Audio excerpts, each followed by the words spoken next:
Bom, pessoal, olá. É, Nós vamos agora, né, para o que provavelmente vai ser o último dos nossos vídeos sobre o assunto de diodos, tá? E a gente vai falar sobre circuitos limitadores, tá? Então, nós falamos que os diodos, eles têm principais aplicações em reguladores de tensão e em circuitos retificadores. Mas existe uma outra aplicação também, que é bastante comum, que é no uso de circuitos limitadores. Tá? Então, a ideia é que nós possamos ter a seguinte situação. Deixa eu tentar fazer um bom desenho aqui que não demore muito.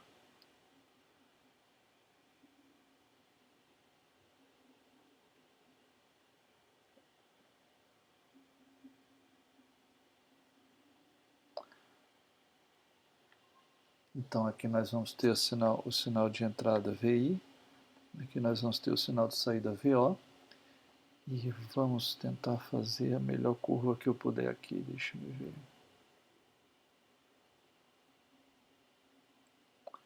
Isso. Uhum. Se eu pudesse ampliar um pouquinho essa aqui, seria ótimo. Deixa eu ver se consigo aqui. Isso. Então aqui é VO.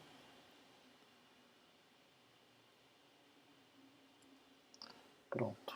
Então vejam, aqui a ideia é que nós tenhamos uma curva com inclinação mais ou menos aqui K e aqui 1. Tá? E aí eu acho que nós podemos traçar uns pontos aqui que são relevantes, que seriam esse, né? Também esse aqui, né? Além desse aqui e esse ponto aqui. Então aqui nós vamos fazer o seguinte, vamos designar esses pontos, dar uns nomes para eles, tá? Então vamos lá. Esse ponto aqui vai ser L sobre K, L mais. Opa, ficou meio ruim. Certo? Aqui vai ser L menos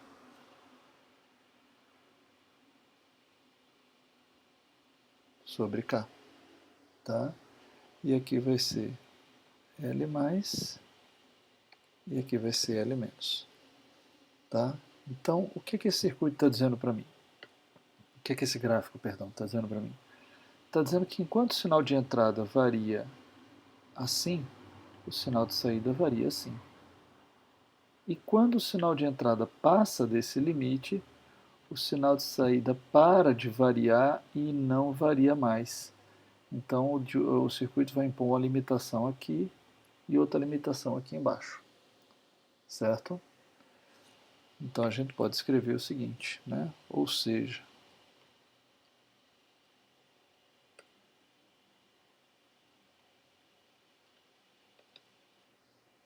eu posso dizer que VO vai ter os seguintes valores. L menos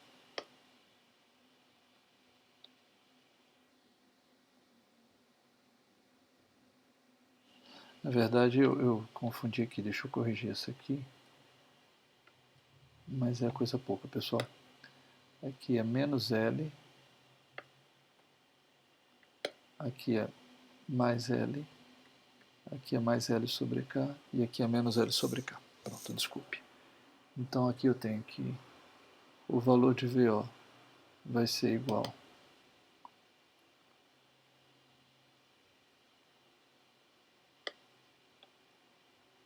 a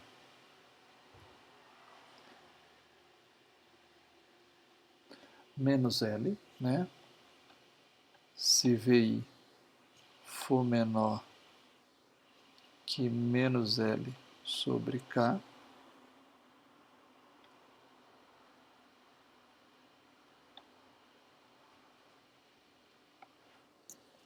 certo? VO vai ser igual a KVI. Deixa eu puxar esse gráfico um pouquinho, isso aqui um pouquinho para cá.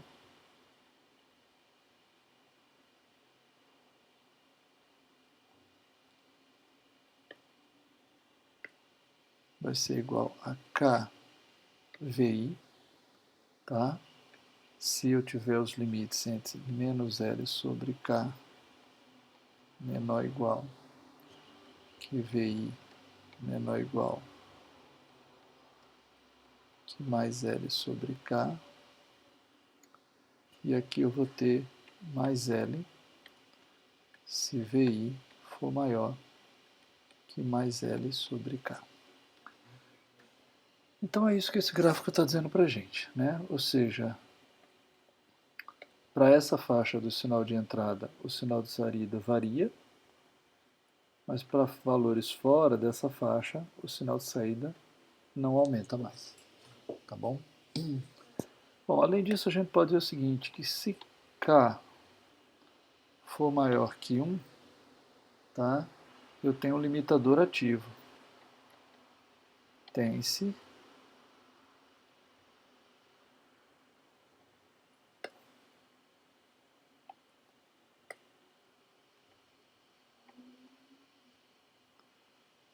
um limitador ativo. Ou seja, ele é capaz de dar ganho, né? Ele é capaz de amplificar o sinal, né? E se K for menor ou igual a 1, trata-se de um limitador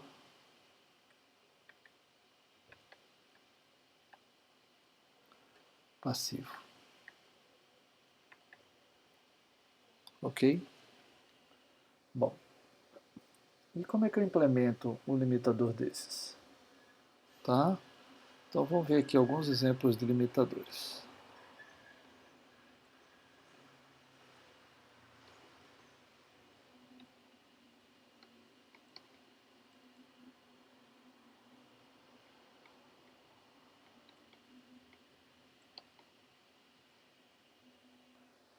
Então vamos ver um primeiro exemplo aqui que seria o seguinte.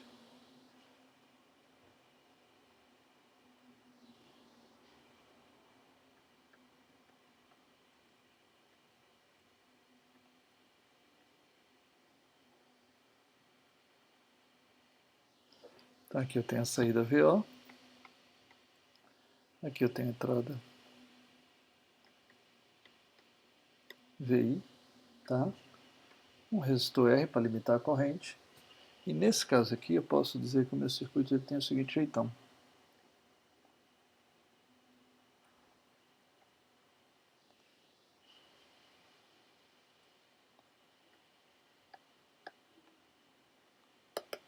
Espera aí, pessoal. Deixa eu desenhar isso meio diferente um pouco, para ficar mais fácil.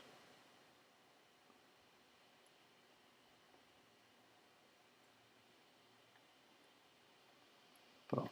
Então aqui eu tenho VI, aqui eu tenho VO. E o que vai acontecer é o seguinte, né? No semiciclo positivo, vai passar corrente. No semiciclo negativo não passa, né? Então, quando o VI for aumentando, vai chegar num ponto que o diodo vai polarizar diretamente e a partir desse momento a tensão de saída dele não varia mais. Então a gente vai ter alguma coisa desse tipo aqui, ó.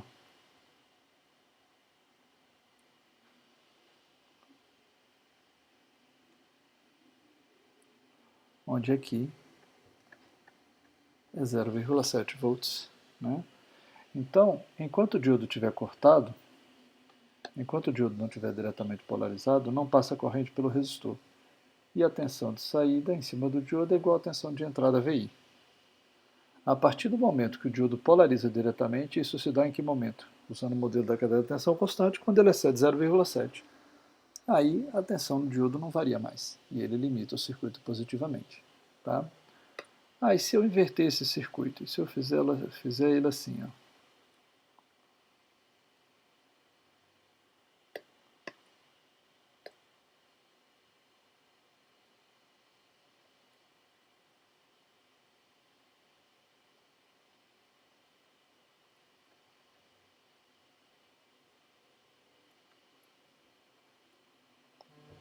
Então eu tenho aqui R, eu tenho aqui VO,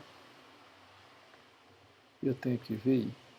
Qual a diferença? O diodo agora está invertido. Então, como o diodo está invertido, ele vai polarizar quando o sinal for negativo, né? Então, é um gráfico muito parecido com esse. Eu vou até ver se eu consigo copiá-lo.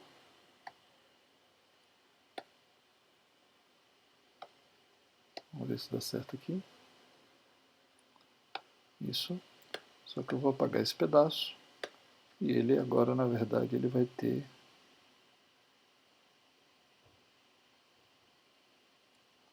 essa linha negativa aqui embaixo. Tá bom? Vamos ver outro exemplo. Ah, e se eu tivesse assim, ó.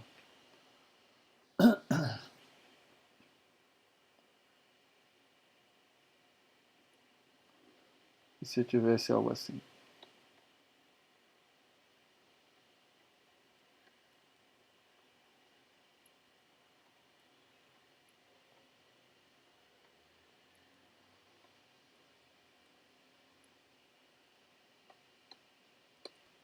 Ora, vamos pegar o gráfico novamente.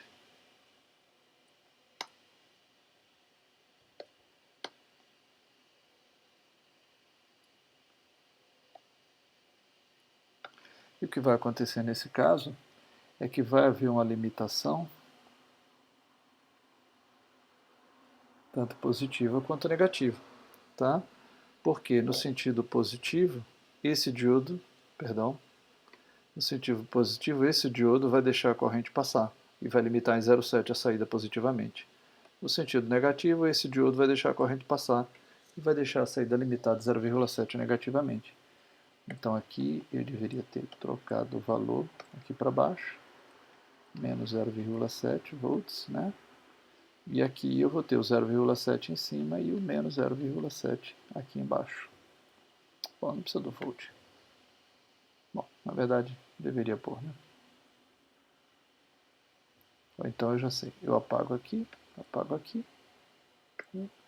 e boto aqui em volt, em volt, em volt. Lembrando que todos eles são passivos, né? Todos eles são passivos. Então aqui, ó, eu tenho menos 0,7. Então aqui também está em volt.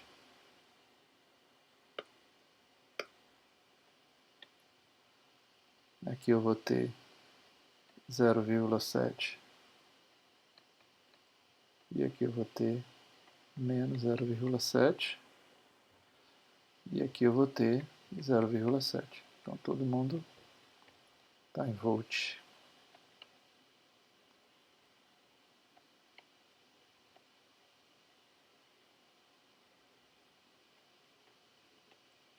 Certo?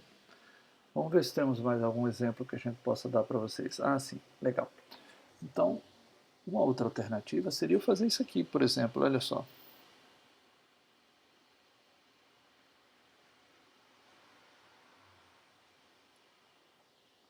Vejam só esse exemplo aqui.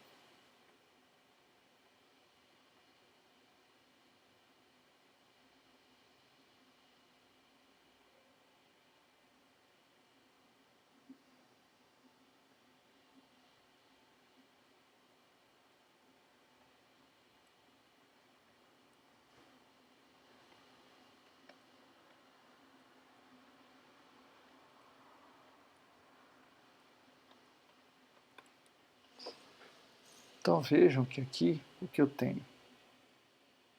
Eu tenho dois diodos Emmers, né? Eu tenho dois diodos Emmers, que vamos chamar de Z1 e Z2. Então como é que fica a saída nesse caso? Vai ficar tipo esse gráfico aqui,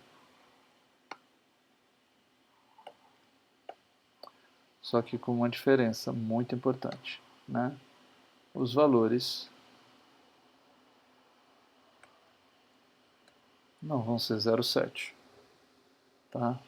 Que valores vão ser esse? Os valores serão aqui para baixo menos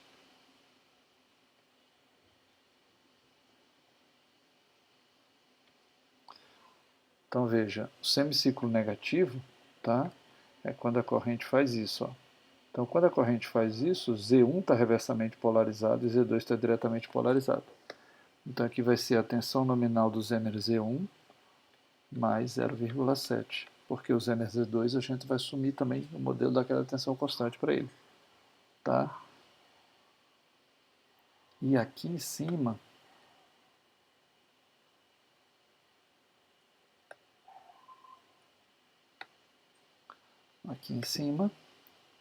a gente vai ter o oposto, VZ2 mais 0,7.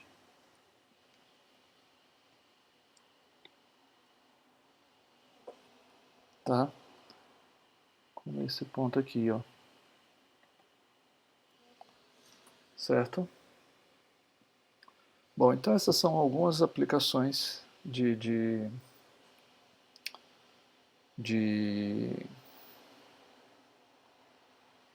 como se pode dizer,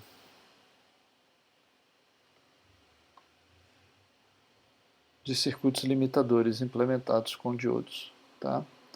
Notem uma coisa interessante que é o seguinte, o uso do Zener, ele me confere uma vantagem interessante, que é a seguinte, né? Usando os Zeners aqui, esse limite aqui, ó, pode ser qualquer um que eu queira. Se eu usar Zeners de 10 volts, por exemplo, isso aqui vai ser 10,7 volts e menos 10,7 volts. Eu posso usar Zeners com valores nominais diferentes. Aqui pode ser um Zener de 5, aqui pode ser um Zener de 10, tá? Sempre que quando eles estão diretamente polarizados é 0,7, mas quando eles estão reversamente polarizados, a tensão de ruptura deles é aquela para a qual eles são projetados. Tá? Então isso dá uma boa flexibilização para a gente. Claro que eu também posso colocar diodos desse aqui em série, né? Se eu vier aqui e botar um outro diodo, aqui vai de 0,7 para 1,4 e assim por diante. Tá? Bom, e agora? Né? Agora vamos para o seguinte caso. Vamos ver um outro exemplo de aplicação com diodo. O restaurador DC. Tá? Bom, então o restaurador DC é um circuito bem simples que a gente vai ver aqui rapidamente.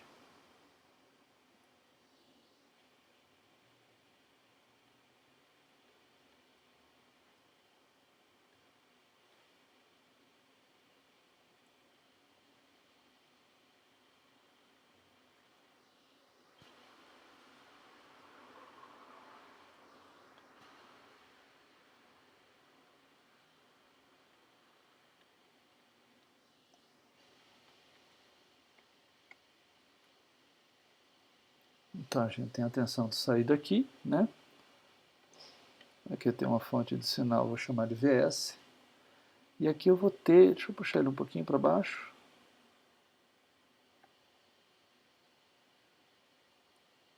Aqui eu vou ter um capacitor com uma tensão, certo? Que a gente já vai colocar o valor dela. Então veja, durante o semiciclo positivo, não tem como passar corrente, porque o diodo está reversamente polarizado. Mas no semiciclo negativo, a corrente flui, né? E ela vai carregar o capacitor com uma tensão VC com essa polaridade. Porque como o fluxo da corrente vai ser esse, o sentido da corrente vai ser esse, então vai carregar o capacitor com essa polaridade. Tá? Então vamos analisar o que é que vai acontecer aqui com o nosso sinal. Vamos supor que a gente tem o seguinte sinal aqui, ó.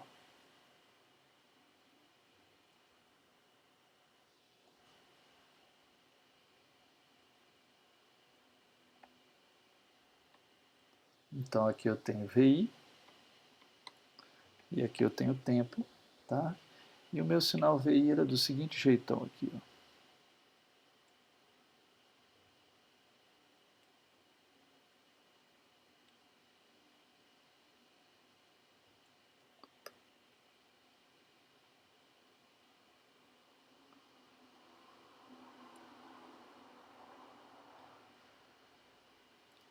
Digamos que VI tem esse jeitão aqui, tá?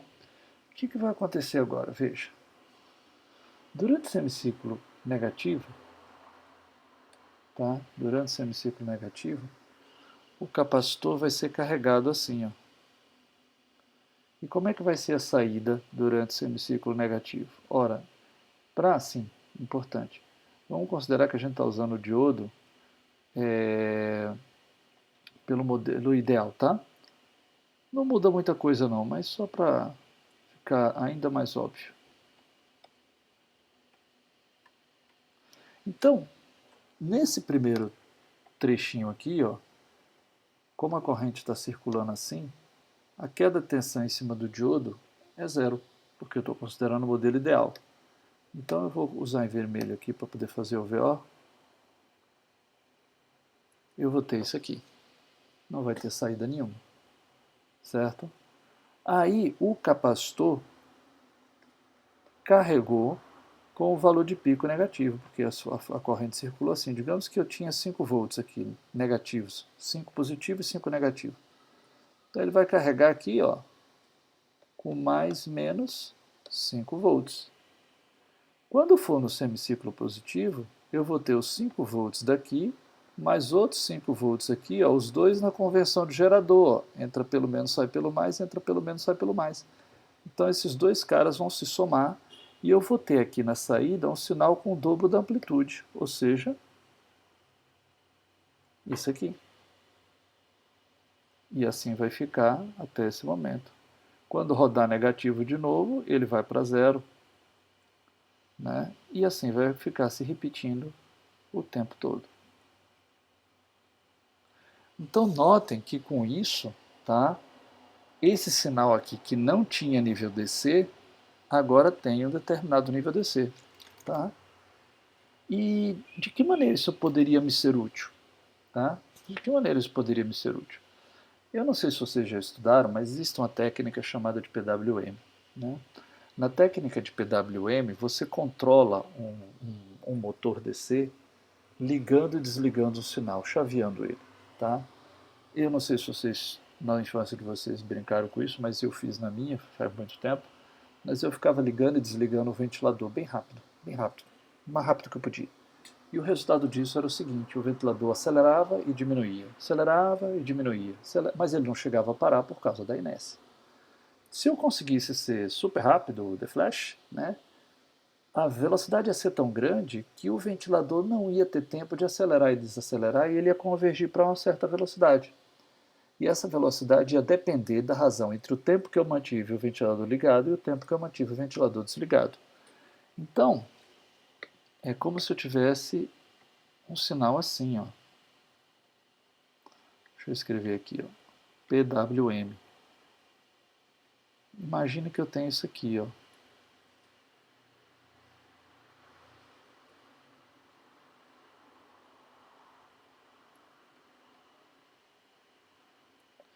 Nesse primeiro sinal, vou desenhar bem, sem muito cuidado, tá, pessoal?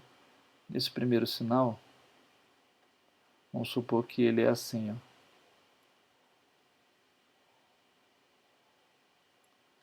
Nossa, que não era o que eu queria.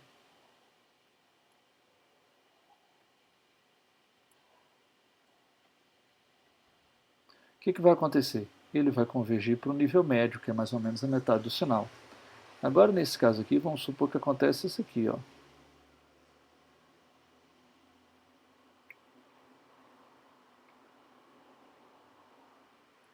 Qual vai ser o nível médio desse sinal?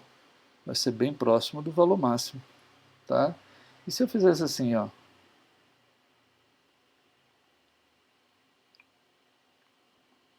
Então, o nível médio ia ser bem próximo do valor baixo. Então, isso é uma técnica que é muito utilizada, tá?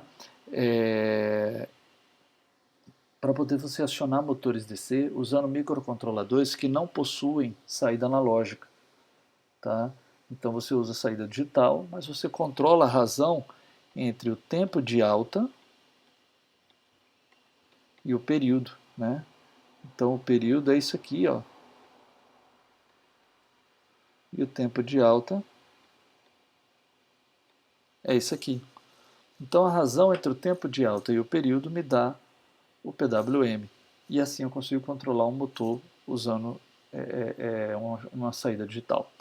Mas notem, a informação do PWM ela está onde? ela está exatamente no nível DC. Tá vendo? No nível médio desse sinal. Se eu passar isso aqui, esse sinal aqui por um circuito que tenha um capacitor, certo? Ele do lado de cá vai ter o nível DC e do lado de cá não vai ter o nível DC. Então o que é que vai acontecer num exemplo desse? Vai acontecer isso aqui, ó. O sinal que era originalmente assim, após ser passado por um acoplamento capacitivo, ele fica assim e perde o nível DC dele. Então, se eu precisar recuperar o nível DC do sinal, eu tenho que usar um circuito como esse. Tá? Na prática, a gente termina conectando aqui uma resistência, que é o que o circuito vai alimentar. E com isso, a saída nunca fica assim bonitinha. Ela sobe, mas aí ó, ela descarrega. Depois ela cai para zero e sobe. Depois ela sobe e descarrega. Cai para zero e sobe. Sobe e descarrega. E isso vai ser tão pior quanto menor for o valor do resistor. Quanto menor for o resistor. Porque quando o resistor for menor, ele vai puxar mais corrente e o capacitor vai descarregar mais. E a gente vai ter, para um resistor grande, eu vou ter uma corrente pequena e vou ter algo assim, suave, né? E para um resistor pequeno eu posso ter uma coisa brusca desse jeito aqui, ó.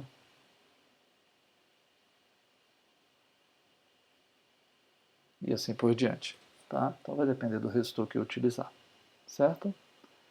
Bom, e por último, para a gente poder terminar, a gente vai falar de um circuito chamado dobrador de tensão.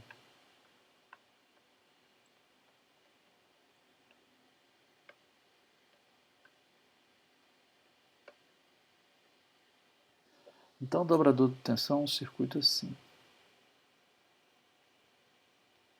Deixa eu abaixar ele um pouquinho, que vai ser mais útil ter um pouco mais de espaço.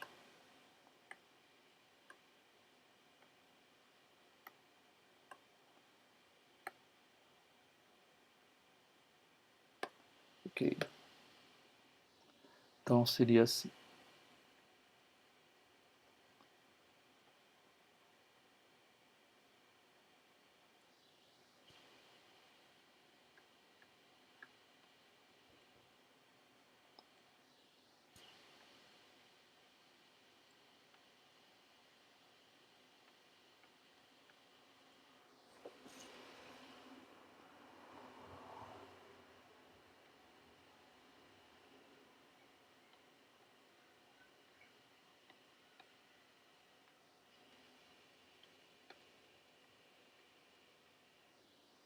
Aqui vai ser um capacitor C1, aqui vai ser um capacitor C2, tá? E aqui a gente vai ter... Bom, vamos deixar para fazer isso à medida que a gente for analisando. Então, qual é a lógica do circuito? Imagine o seguinte, tá? Imagine que Vs é uma senoide, tá? Então, Vs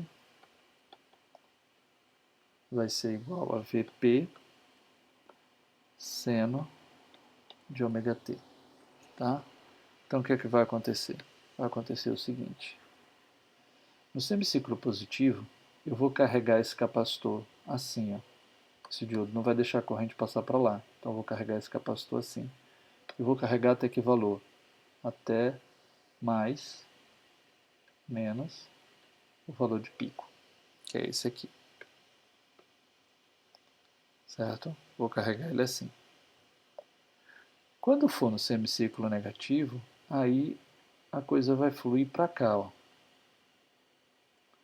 E eu agora vou carregar esse capacitor. Só que eu vou carregar esse capacitor com o valor de pico negativo daqui, mas eu tenho esse outro aqui, ó, que no semiciclo negativo, menos mais, no semiciclo negativo está menos mais. Então as duas se somam. Então eu já tinha o valor de pico armazenado aqui, aqui vai subir até o valor de pico negativo, e a tensão aqui em cima de C2, que é a tensão VO, ela vai até 2Vp. Então isso aqui vai ser igual a 2Vp, só que na verdade vai ser negativo. Por quê? Porque o sentido da carga vai ser assim, mais, menos. Então vai ficar com 2Vp negativo, tá? Então, vou até corrigir aqui, né? Em vez de chamar de VO, vamos chamar assim, mais, menos, 2VP. Pronto. E com isso a gente atinge o efeito da capacidade de dobrar a tensão de entrada. Se é usado em alguns circuitos, quando você quer trabalhar com uma fonte de amplitude de valor, com uma fonte só, né, mas gostaria de em algum outro ponto do circuito poder trabalhar com a tensão maior. Então você poderia usar um dobrador de tensão e obter esse efeito, tá bom? Bom, pessoal, isso conclui a nossa aula de hoje e também conclui o assunto sobre diodos, né? E agora nós vamos ter ainda a aula de exercício e preparar para a prova, tá bom? Muito obrigado por terem assistido e até mais. Tchau.